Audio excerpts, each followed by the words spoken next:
graphics cards, they've been doing those jumps for so long, but like CPUs still, Moore's law kind of has gotten exhausted to a certain extent. So there's a lot of work that has to be done there, and it's kind of interesting with Intel, like the flip between Intel and AMD, where it used to be Intel was releasing all the stuff, and they were having all those big jumps because of Moore's law. Well, that's starting to slow down.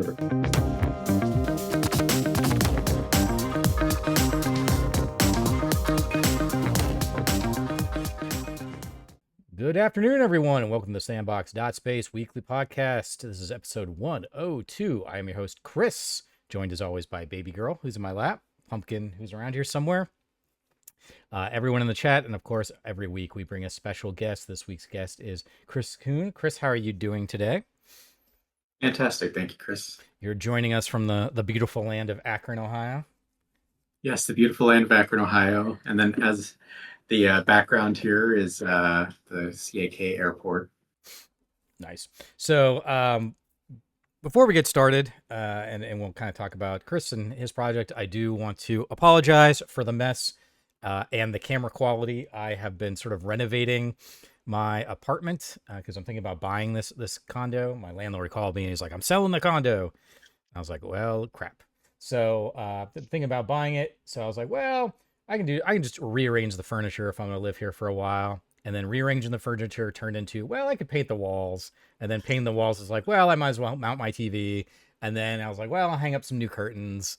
And now everything is just all over the place. It is every room in this place is a complete disaster. As you can see, probably behind me, this is my kitchen area. My living room over there is a hot mess. It's all looking good. It's getting there, but I need to do some cleanups. So that is why the camera and everything is different today. I guess you get a nice little look at all the crap I have stored in my kitchen, so that'll be fun. Chris, how are you doing today? Great, thank you. So you're working on a game. You're a developer. You have been a part of sort of the GDEX family for a while now. Do you want to, before we get started, just sort of maybe tell us a little bit about yourself and the project you're working on? Sure. So like you said, my name is Chris Kuhn. I'm the solo dev working on SkyChart Airline Executive, which is a kind of a grand strategy airline sim that runs from the 1930s to 2020, and you can go beyond that, obviously. And it's kind of, I grew up with like Aerobiz and Aerobiz Supersonic, if you remember from the early 90s and mid 90s. And this is kind of that Aerobiz meets kind of like Football Manager, slightly different in that in most of the airline sim space, you're managing, like you're taking the airport and you're building the airport out. This is kind of more macro level where you're making your fleet, making decisions on the network for that fleet, the capital allocation decisions, and then kind of dealing with all of the things in history that kind of happen. Right now, just the historical elements are in there, but I'm probably going to make a randomized mode so that you can do non-historical approaches as well. So that'll give it a little bit more playability, because if you know the history, for people who know their history, it might get a little boring for you on replays, because you're like, I know what's going to happen, so I can anticipate that and deal with it. And I've been so this game is my first game building experience. I've been very long time ago, and this will age me a little bit. I dabbled in Perl a little bit here and there, Python and C and a couple of other languages. I've been in IT since I was in high school. When I was in high school, I was teaching adults how to do HTML and CSS. Oh, nice. Yeah. What are you building this in? So I'm doing this primarily just GDScript. I have not done any C modules. That may change depending on how some of the performance goes. I am kind of in some areas reaching like performance limits when you try to do like 11,000 routes, and you start to get a little crazy with the amount of routes, because there's 496 cities in the game, so you could potentially make 122,000 routes roughly if you wanted to. All right, let's That do would it. probably I'm make in. your computer melt. So I guess a couple interesting things. So you're a solo developer. Did you just have sort of like an itch for this idea, this concept, and you're like, yeah, I'm just gonna start tinkering around with this? Like, how long you been working on it? So I've been working off and on this for about 2 years. Okay, that's not too bad in the grand scheme of indie dev. That's a youngin'. Yeah, yeah, it's I've been working on and off. I devote kind of my nights and weekends to it. Now I'm trying to push it out the door so it's not just me and my friends looking at it, so I can get Sure. feedback, which is valuable. Um, but it's I've had the idea for a long time because I other airline management games have really not scratched the itch for me, Okay. Why and is there's that? that nostalgia. Um, Either the gameplay was too micro focused, like it's too focused on nitty gritty little details, and that's not necessarily in that tycoon, like grand strategy tycoon type game where you want to kind of be focusing. So Okay. that's kind of why I'm building what I'm building, and I also really loved I like I said I really loved those games, and I haven't felt that same feeling with any of the games that I've played. So that's kind of why I went down the road that I went down. Okay. Interesting. Yeah, I feel you. Like I'm a I don't know like I've played a lot of simulation games, usually more in the like empire building kind of world or like civilization or whatever. But I played a lot. I mean, I used to really like a lot of the sim games, the Sim Tower, Sim City, obviously, and there definitely Love was Sim a Tower. yeah. I really love Sim Tower. I don't think has anybody made. I should check. Has anybody made like a Sim No, Tower esque version? Um, but one of the things that kind of does start to throw me off is when I get too like fiddly with my sim. Like I don't need to be addressing every single thing, you know. But yeah, some people like that, you know. Like we've got Tom in our audience is a big fan of like Dwarf Fortress, which is maybe as fiddly as you everything. can get.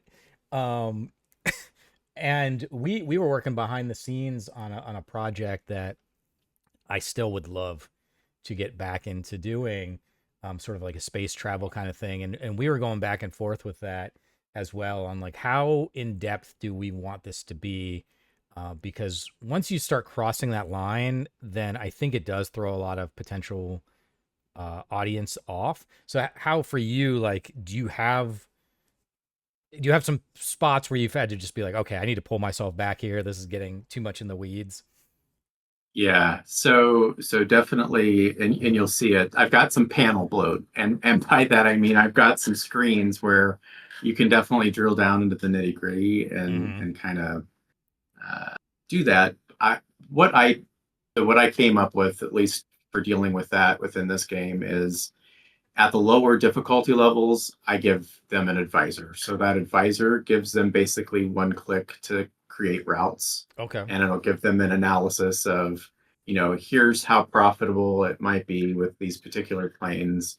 So that way it kind of takes that onus of if you don't want to be planning everything out and using the other panels to dig into the nitty gritty, that you can still have an enjoyable game experience and still interact with the game at kind of that high level and not have to go and dig into the details. So the higher difficulty level, the two higher difficulty levels has strategic advisor turned off. So you don't get the one click ease for just, having it generate and do the things for you. Okay, cool, cool. And you mentioned this was like heavily historical based, but I mean, how are you setting up your scenarios and win conditions if you have any or whatever? If you already Yeah. if you already have the ending kind of planned out, like do you have different? Yeah. Because you mentioned they're like a randomized mode, but Yes. So there's different scenarios. There's actually kind of two different things. There's eras. There's 20-year era periods. So the 1930s to 1950s are the first era. So that's kind of the dawn of flight era. There's three win conditions in that era, which is you have to have a certain amount of money that you generate, a certain amount of revenue that you're able to keep during that time period, and then a certain amount of routes. And then the third condition, I'm going to blank on what the third condition is. Oh, the amount of regions. So the amount of regions that you're active in. So there's 7 different regions in the world, basically like your North America, South America, Europe, Asia, um, and that's your first win condition gate, Okay. so to speak. You're That's not, you're also not going down to Antarctica. no, no. I did. funny, funny you mentioned that because I have been toying around with the idea of adding like McMurdo as it would not be a profitable route, but I just think about adding it in the game just so that there's something down there because you have all that space for Antarctica Yeah. in the map that is just unused. Yeah, it could be fun. It could be fun. I mean, this is just silly, right? It could be fun to have like Right. a little Easter egg hidden route or something to like, I don't know, like it takes you to the base from the thing or something, you know? Yeah. Yeah, exactly. And I think that also would be a kind of a fun thing, like a hidden city to put in there. Like if somebody goes down there and finds where McMurdo Air Station would be, Mm-hmm. that they would reveal it, and then oh, you found the secret base. Yeah. Yeah, that'd be cool. um, to kind of make it a little bit more interactive. So there's those era objectives are the first kind of gates, and there's 4 different eras. Then there's also scenario based, which is scenarios are then like historical scenarios that are kind of limited in scope, and you have kind of the same process of the era objectives, except it's tied to that specific era.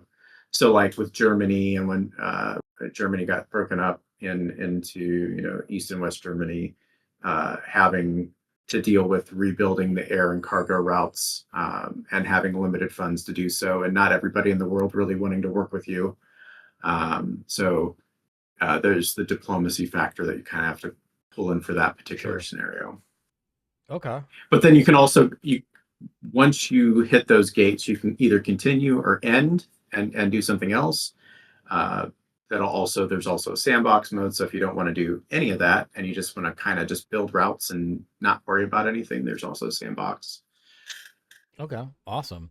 Um, so you've been working on this for a couple of years. You say you want to push your baby bird out of the nest.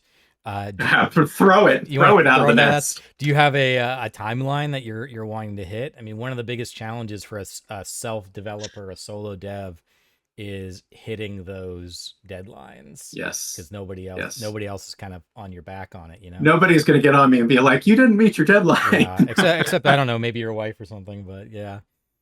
Yeah. So I dependent upon so I'm going to do Steam Next Fest, the next Steam Next Fest that's coming up. Okay. I already have the demo out, so the demo is out and available. I actually have the full game itself. You can buy it on itch because it's obviously easier to get stuff up on itch than it is when you have to get stuff up on Steam. So that's up and available. Um, I'm kind of shooting for, depending on how it does in Steam Next Fest, I'm kind of shooting for like a quarter 3, kind of July-ish timeframe, to release the game into kind of like early access. Because I still think I probably have another good 6 to 12 months of balancing and adding additional features Okay. before I think it's ready for kind of a 1.0 release, so to speak. So, I mean, you could do some early access stuff. Let people Yeah. let people Yep. do it. So that July release would be like the early access release. Okay. Of this year, which is in 3 months. Yes, of this year. Are you ready? You feeling ready? I don't feel ready at all. I think the question of that is, I think I've read all of like I've read a lot of stuff. I've talked to a lot of people in a lot of different Discord servers about like, here's how to market your game and here's what to do. And this is a passion project. It's not necessarily, I'm not trying to go for like commercial success for this. Sure. It's just kind of, you know, for me, I think it's something that I enjoy. And so far, I mean, I've only had it on Steam, and the demo's only been out for like a week and a half, roughly. Oh, okay. Wow. It's been on Steam for about 2 weeks. I mean, there's already around 300 wish lists for 2 weeks, which I think is for the very little amount of kind of word of mouth and putting stuff on Reddit is probably pretty good. Yeah. Um, Yeah. For so hopefully that velocity will just build. Because I know once you release it, if you don't have a certain amount of wish lists, it'll just get buried in Steam's algorithm and nobody will see it. yeah, for sure. I mean, discoverability is always the hardest part. on these things, and Steam is just releasing so many games. Yes. Um, and I'm trying to think like, I mean, July for this year, I have to double check. There isn't any big games coming out. Like you definitely don't Yeah. want to be releasing in November against GTA 6. Nope. Um, Nope. that is, yeah. All the other, all you see it. All the other studios are like cockroaches. Like as soon as Rockstar announced GTA 6's date, everyone just like, All the dates went. Yep. yeah, went away from it. Oh, you want to get down, sweetie? So here's baby. She want to say hi. Um, but yeah, I think, I mean, 300 wish lists in a week and a half or 2 weeks or whatever is pretty good. And your wish list thing is always, you're gonna get 2 to 5% of wish lists is gonna kind of convert into a sale, Yep. But one of the things about your title, so I do this a lot. I coach a lot of businesses, a lot of developers. Obviously I run GDEX. I do all these kind of things, and I'm a big fan, particularly when you're new, of not worrying so much about like how big the wish lists are, even though that can be helpful to maybe get a publisher interested, which I don't think, I mean, you're not really trying to get a publisher, No. right?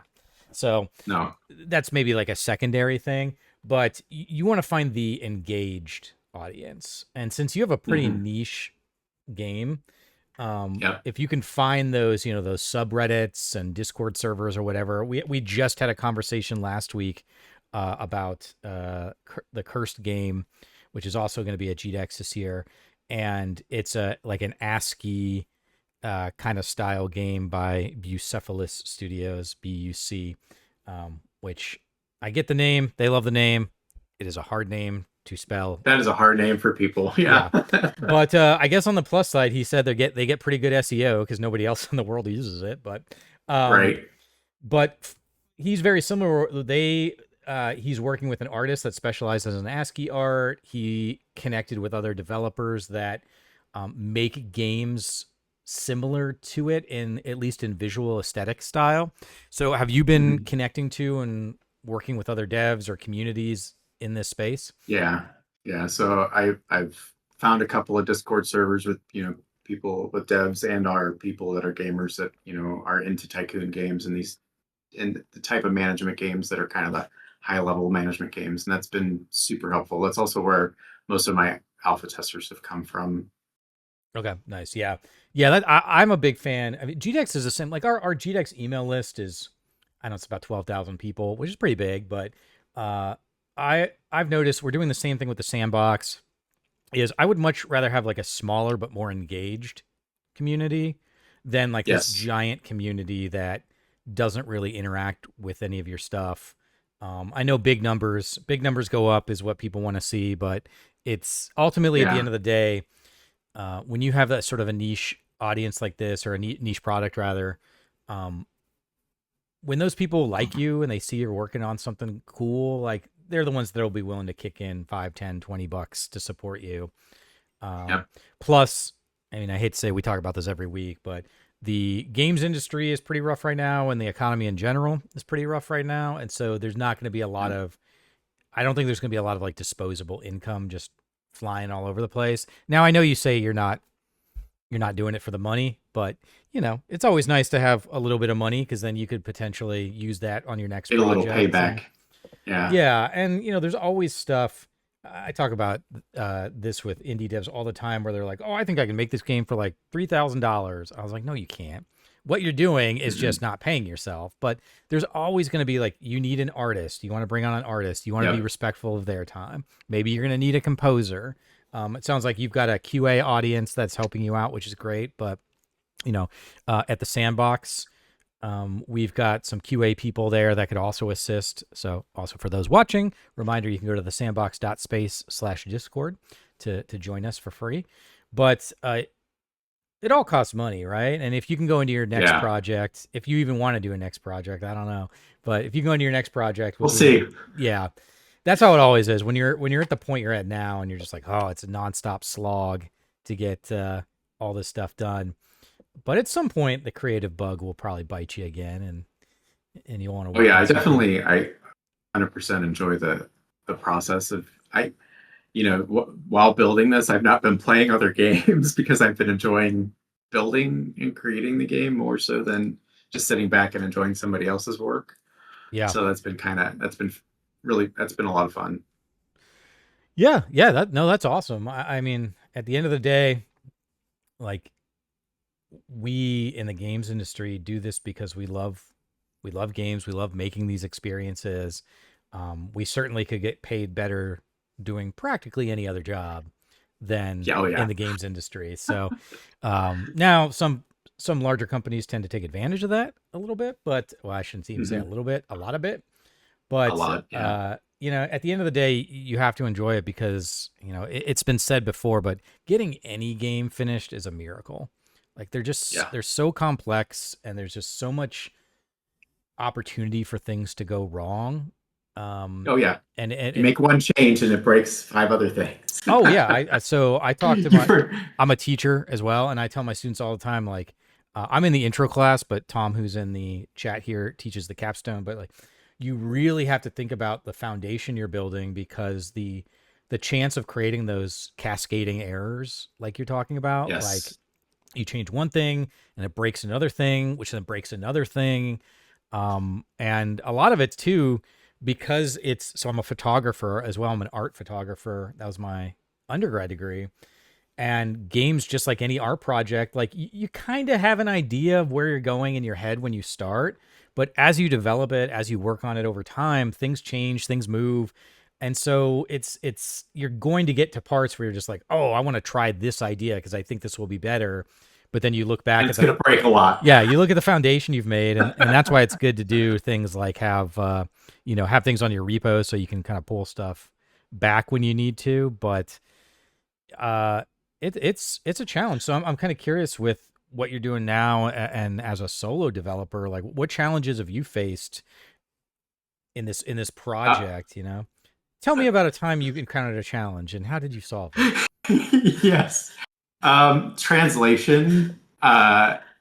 Obviously, this is my first go around, like learning all of the stuff for the translation piece, uh, and going through. So I have added it to the game, and I also uh, didn't know you could get rate limited by Google Translate, but you can.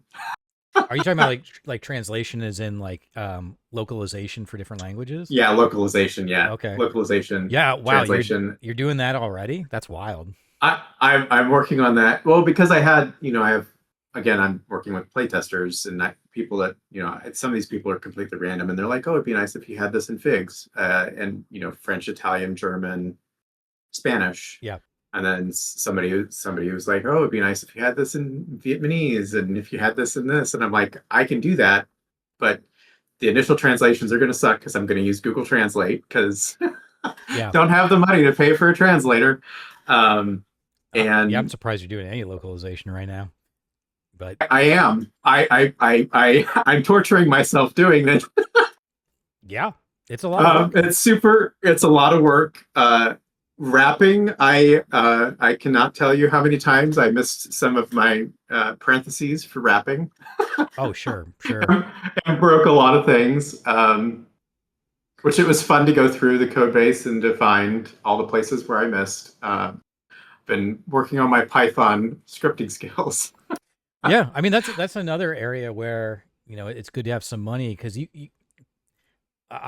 we just put in to help another one of our GDEX kind of family projects companies, and they want to do some localization into different languages as well as some ports. And it's still, think about like Unity, where it's like, oh, you can, in Unity you can port it to PlayStation and Nintendo and Xbox and whatever. It's like, you can, but there's still, like, it's not 100% Work. perfect. Like, you're gonna have to Yeah. go in, you customize everything for the certification for each platform separately. Each platform requires certain things here and there, and localization's the same way, except almost worse, because Google Translate's going to get you, halfway there. Art. But yeah, there's Yeah. all the like little idioms and just generalized things. It's like in Inglorious Bastards, when you're holding up the three fingers or Yeah. whatever. And having a fluent speaker that can actually understand it, like you want to bring that person in because then they can help with Yeah.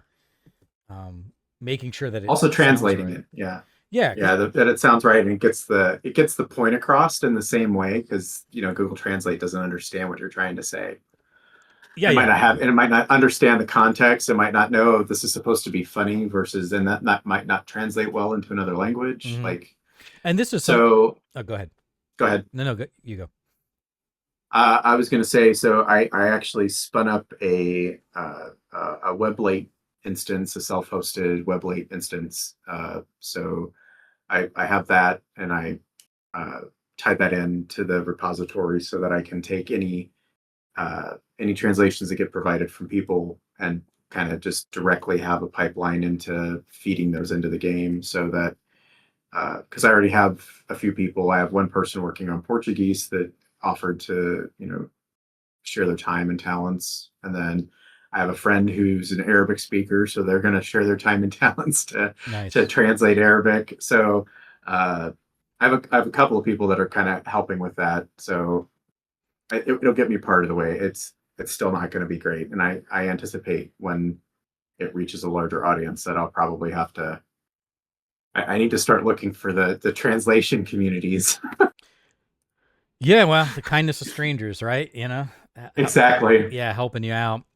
It's I mean, it's like this has always been an issue with game. Like I don't know how old you are. I'm 44, and like I grew up in the early days of video games where, you know, Master of Unlocking and Jill Sandwich were a thing, and you just had all these I feel asleep, from Metal Gear or whatever. Yeah. And so we I grew up in a time where the translations for a lot of this was just real rough. Yeah. And part of that made it charming in some respects, but as an industry, we've moved past that. And we want to make sure that it makes sense. And if you're creating, particularly if you're creating like a narrative, uh, in your game, you want to make sure that it's something that makes sense to the audience you're talking to.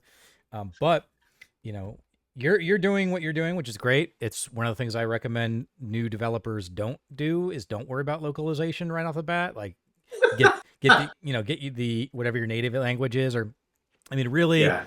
still right now, English is still the language of business.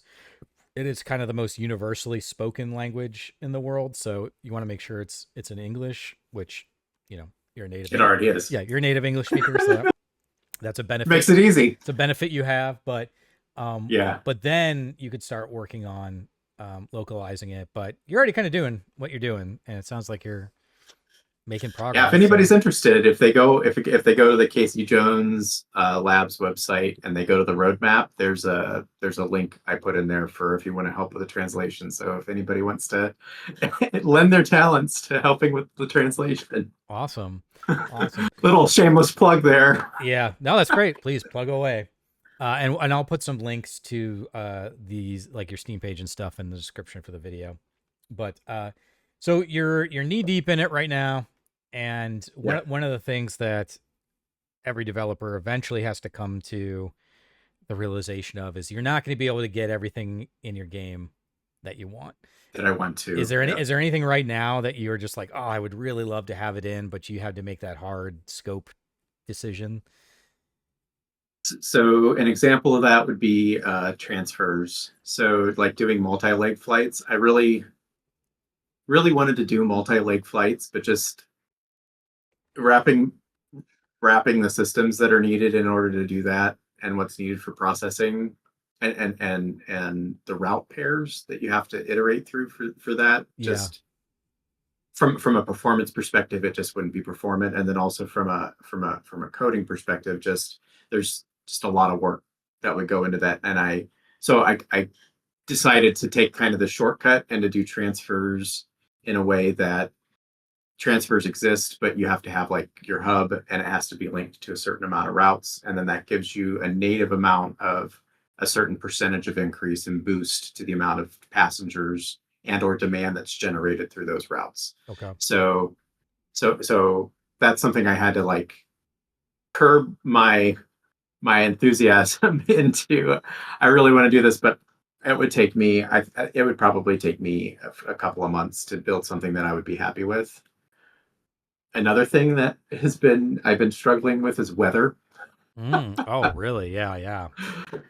So I initially put, and it was horrible. My animation skills are not very good. I am not an artist by any means. So you will definitely see that when you go into the game. Like things are very basic. I do have a designer I'm working with that I will eventually get some better art, and some better assets into the game. But my initial weather, I was trying to go for like a Doppler pattern. It was basically like little pixelated squares, like changing colors and the lightning, like the light. What was really funny, one of my friends was testing, and they're like, Why is there this clock that keeps showing up on this weather?" And it was actually supposed to be lightning, and I just unintentionally it looked like a clock Okay. and not a lightning bolt. Yeah, yeah. So So on the weather system, I had to dial back on the weather system as well. But I did end up, so the weather system, I still have some stuff that I'm implementing with the weather system. So I took some, like the hurricanes and like tropical storms and depressions, like the hurricane names and all the data from those. That's in there. I took like jet stream data and put that in there. I took like NASA has a lot of great public weather data sets that I took some of that data and I used that data for modeling. So modeling the weather, uh, I probably spent way too much time on the weather system. Uh, Maybe. Maybe it does play into the gameplay. So like weather can destroy the airports, so you have to rebuild the airports. Uh, Weather will you have your planes will have to reroute. The planes will take more damage. So there's higher maintenance requirements. So but there's a lot more stuff I could do with the weather system that I had to like cut myself off and be like, nope, I just need to. This is good enough, and it serves the purpose that it needs to serve, and it's interesting enough and based enough on real world data that it should be good enough. Yeah, So yeah. I mean, you can always throw it in the sequel, right? right, or I was already talking with friends about like making a cloak and dagger like DLC, like adding like spy elements in, and like there's other like, especially with the playtesters, it's kind of funny to see what they like, that kind of the ideas that pop up in their heads and the things that were interesting to them from a gameplay perspective. So Mm-hmm. that's been a lot of fun, Yeah. and also incorporating their feedback too. Yeah, I think I think that's cool. Like you know, video game development is it's just problem after problem. It's just a series of figuring out solutions to challenges. Like the one game I was mentioning, the sort of space game. One of the ideas that I had is like, well, what if you kind of combine The Sims with like Battlestar Galactica and like a few other things? And I was like, well, I don't really want to like have I don't want to have like combat in the game. And so I don't want there to be like a alien or something that's chasing you the whole time, but I want that feeling like you can't ever kind of stop for too long. And so our temporary solution that we are designing out was like, well, what if you're not like being chased, but your ship is constantly deteriorating? So you can kind of Mm, keep up with maintenance as best you can, but like the more you travel, the more like light jumps you do, like it wears and tears on the ship. So eventually you won't be able to like the thing will just collapse or fall apart or or right, stop or right. whatever. And that at least gives a sense of like, okay, there's some timing on, Urgency. yeah. Yeah, And so there's always, there's always like little solutions, and then from that you might come up with some other interesting ideas. Like the cloak and dagger idea sounds um pretty fun. That could be really cool. Uh yeah, but it's all, at the end of the day, it's all based on what you want to do and how much time and money you have to be able to do it, right? And yeah. eventually you got to make a decision somewhere. Exactly. So a major system that I have not implemented or done yet, which is co-op and multiplayer. So that'll be kind of my next. Hmm. It's the next big thing I need to put in there. Okay. You got a lot of big things. A lot of big things coming down the road here. Yeah, a lot of big things. So you mentioned you're not an artist. I think on your Steam page, I actually think like the map and stuff looks pretty. I mean, it looks pretty The good. map is the map is not me. The map is Okay. OpenStreetMaps, and the tiles download automatically from OpenStreetMaps. Okay. So I used existing assets for that. So Well, there you go. So, do you feel like you're gonna need an artist at some point to help you out? Like, even if it's like maybe yes, branding or something.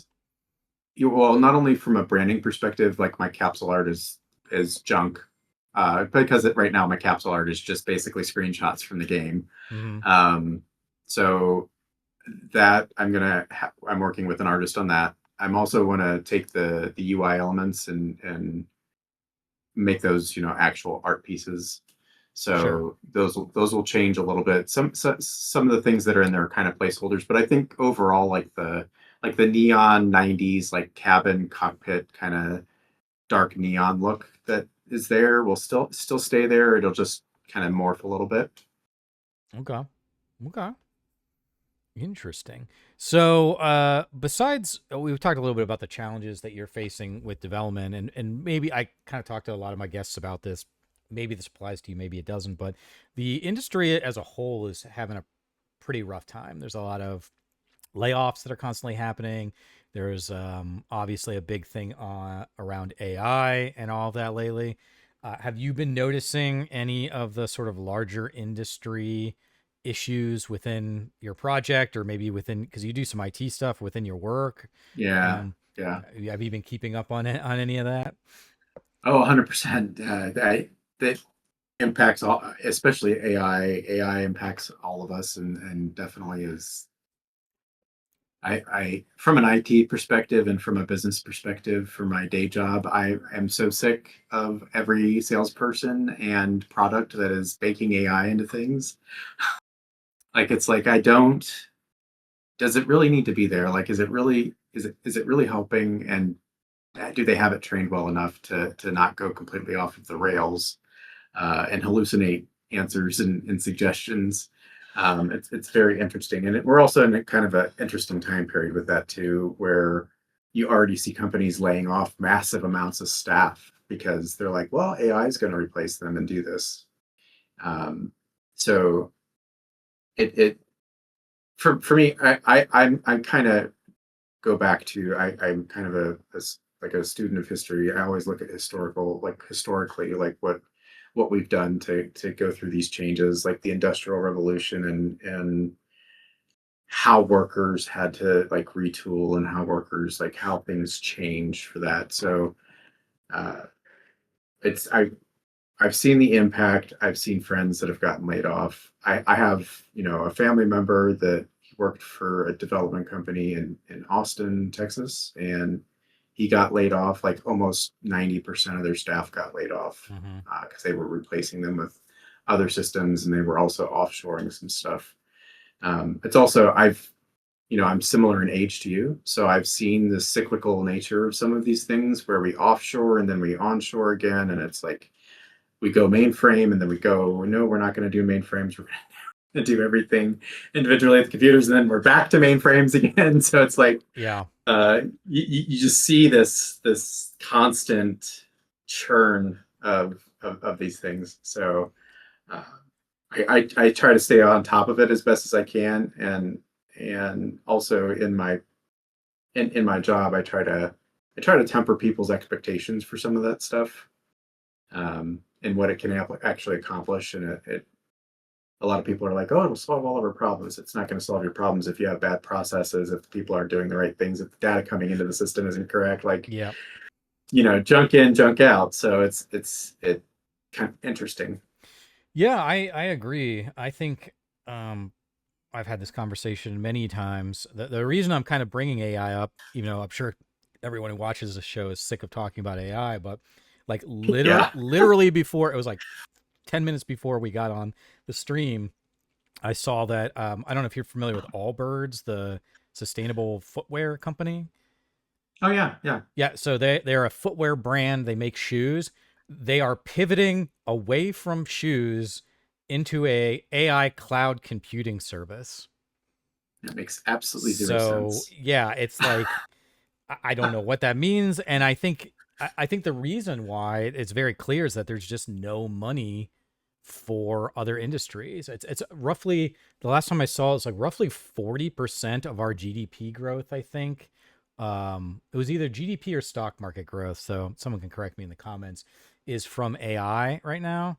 And Yeah, yeah, I think it was GDP growth, and then 80% of the stock market growth is from like the top 10 companies, and they're all tech companies. So yeah, all of the money is flooding into this space, and we're seeing that in the game sector where it's just really hard to get funding to start a project, unless you are like really really well known, and even then it's really difficult. And yeah. with what we're trying to do at GDEX, we understand it's going to be rough. GDEX is having a rough time, multivarious is having a rough time, and so we're trying to be like, hey, let's work together as a community and try to help each other be successful. And that's what I'm hoping this GDEX will be, is to offer a place where people can come and connect with each other. We can bring Hmm. in experts that can help with their knowledge and experience, and then also bring in potentially some publishers and investors and things, because it's just really rough, and everybody's making these like, I think everyone is stressed, and everybody is in this sort of like resource scarcity mindset, which Hmm. means that they're making poor decisions. Yeah, And one of the issues that causes is that indie developers are often stuck in this position where if their game is not successful, like really successful, their company is dead. Right now, you're coming at it yeah, a little bit differently because you have a full time job. You're working on this yep. project. You're not dependent on the revenue from this No. project to be successful. Um, but I imagine that these questions are still probably in the back of your mind. Oh, 100%. 100%. I also went looking for like when I started kind of down this path, I started looking for like, are there grants? Are there, you Yeah. know, are there vehicles? Because, again, like I wanted to do like composed music, but getting a composer to do music, you could easily spend 5,000, 10,000, $15,000 to For do sure. to do something and to commission somebody for something. So that puts certain things like out of reach for you. So uh, and there's not really any good resources for like I kind of looked at like the entertainment, like, so the state of Ohio has like an entertainment thing, like if you're under a certain amount, but then like some of the requirements for it, like you potentially as a game dev could apply to it, but Are you it's talking like about the tax the incentives? yeah, like some of the incentives that they have, like some of it doesn't match up very well. So it's like I really didn't find anything that was helpful kind of in that regard. So Well, let me help you out a little bit since we're here and we're talking. So first, the tax right, incentive program, I actually helped work with some folks on that, and it's the film tax credit, but video games fall under it. One of the big issues with that, and I've been really pushing over, I mean, years now, because it has a $300,000. The last time I checked, I haven't been involved with it in a little bit, but it has a $300,000 floor. So you have to spend right, $300,000 a year in order to qualify for the tax incentives, which right. doesn't really help a small indie developer. Like you're not going to be spending or earning No, 300,000 most of the time, and it's because it was designed to attract larger film studios to come and produce here. And so that's yeah, something I was like, there was a really good conversation for a while that kind of died on the vine with COVID and stuff. But it was like, what if you were in an Ohio based business? What if it was like a $50,000 floor, for example? And right. that could be very, very helpful. Um, Other resources, again, GDEX is one. You're kind of already a part of that. The Yep. Sandbox. So we have our Sandbox Discord. We try to help and connect people as best we can. But then also, I can connect you to a composer. If Even if you just wanted to do maybe like a little theme song or something, it's still going to cost, a couple $1,000. But it would be a local Ohio guy who really works. So I'm happy to connect you to that resource, even if you just want to chat with them and see if Yeah, there's something there. We can talk about yeah, that that'd be great. offline. But really, what I'm trying to do, because we have a couple projects and there's a couple Ohio based grants, and one of them requires that 51% of the grant be spent in Ohio. And so that's something that we're trying to act as that like middleman where we can connect people to resources in Ohio to Right. facilitate that. But to your larger point, you are correct. That's so I've been doing this since 2012 ish, and one of the big issues is that Ohio just doesn't, to be honest, they just don't care about the games industry. The standard institutional funders and all that, they don't understand the games industry. They view it as very risky, which I think is funny because they'll invest in things like biotech and stuff, which cost way more money to create and are far riskier Right. than games are. So that's something I'm really trying to navigate. But there aren't a lot of opportunities from a grant or institutional funding perspective in Ohio. And I think that's a shame because we have a lot of talented people like you. We have really good educational programs here in Ohio. We've got some of the top Yeah. game development programs. And we have events like GDEX and, various dev communities and whatnot. But yeah, it's really, really tough. And then when you see companies like this Allbirds thing where they're just like, well, we're not going to do the thing that we do, and instead we're going to go do AI. Like, Right. what the hell? Right. Now, if somebody's watching this and there's some great grand plan there, though, okay. I haven't looked into it super deeply because I just saw the article before I came on. But I saw also that their stock increased like 600% because they said they're jumping to AI, which is just Insane. that's a stupid It's amount of stupid. money Yeah. going into these projects just because they're like, oh, we're gonna do AI. AI. They said the word. Yeah. And I think that it feels to me it's like a shell game right now where everyone's just kind of Yeah. moving money around. All these big players are like, Google's like, I'll sell you some cloud services if NVIDIA you give us some GPUs and whatnot. And nobody really even knows what AI is. Nobody has like any real long-term plans. It's just like this weird arms race, which is going to go back Yeah. to the question that I'm going to kind of bring up because you mentioned seeing some of these cyclical things. People bring up the Industrial Revolution a lot, and they're like, cars is always the one that people talk about. They're like, well, look at cars, that created lots of jobs. I was like, yeah, but the big difference is that it's the economies of scale. Like cars Yeah. still needed to be manufactured, which required plants being built, required resources being brought in, required, those resources being morphed from their component parts into whatever they're, steel and whatever, electronics. And you needed to train like mechanics and whatnot to do that. It's way easier to train somebody who's been working with horses their whole life to be a mechanic than it is to train a truck driver to go be an AI developer, right? Like Yes. it's just it's Yes. way different. And the fact that you don't need, we talk about creating data centers, but you don't need to create this giant network of supply chain with AI like you do with cars. So the ability to scale up AI to take these jobs is just so much larger than Yeah. the corollary with And cars. and you need a lot less people. So like even like let's even go to like the construction of a data center and the maintenance of a data center. It's a lot less people, Mm-hmm. and it's a lot less materials.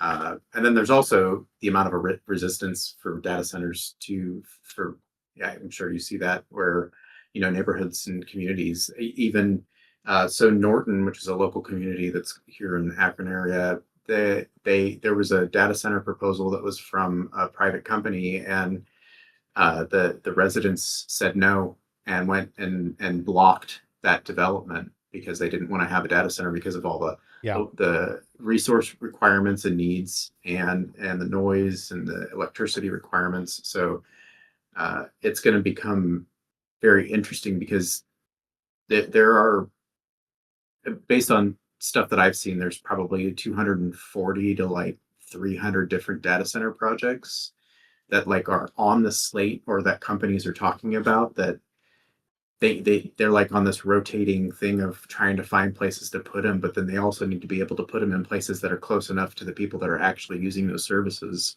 because you don't want to have them too far away because of latency. Mm-hmm. So it's going to be really interesting in the resource constraints it's placing on the RAM market and hard drives and uh, graphics cards. Is just it's insane. I Yeah. I don't remember. So I was doing break fix for something here at the office, and I had to buy a M.2 SATA SSD to do a replacement, and it was like something that normally would have cost like $250 was almost $600. Oh yeah, I So I looked it up. insanity. I don't have it with me. It's right over there. I've got a little external SSD drive. It's like that big, the enclosure. And we were talking about GPUs the other day. This is maybe 5 days ago. And I was like, I'm going to look it up just for fun. And I looked up my Amazon purchase and I bought it. It was like, I think it's like 220 or maybe $240 that I paid for it. It was Yeah. $460 now for the same thing. And Yeah, it's just crazy. it's nuts. So one of my hopes, we're getting a little tight on time, but one of my hopes, Yeah. and maybe you can, because you've hit on this a little bit, is there's been such a big push for graphics driven content and GPUs in the computer and video game space over the, let's say, the past 15 years or so, that one of the things we're noticing, we're even seeing it with the PlayStation 5 Pro, which is a pretty noticeable GPU upgrade over the PlayStation 5, but the CPU is really, I think it's about an 8 to 10% increase.